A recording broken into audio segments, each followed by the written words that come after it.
Day three of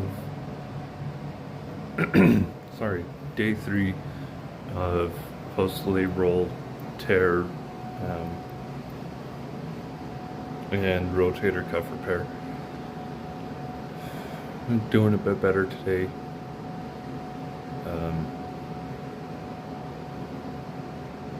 Finally able to get a little bit of sleep last night.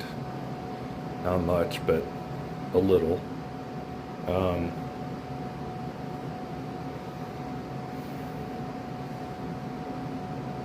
Managed to get a shirt on for once. And of course not without a few choice words, but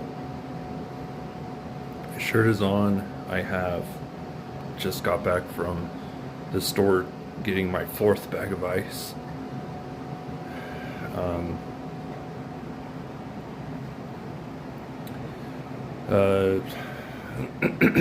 Yeah.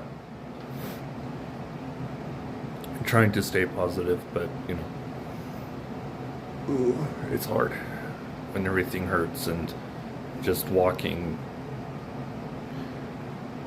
causes pain. Another 1,000 milligrams of ibuprofen later, and fingers crossed it helps. But yeah, day 3. Let's see how it goes.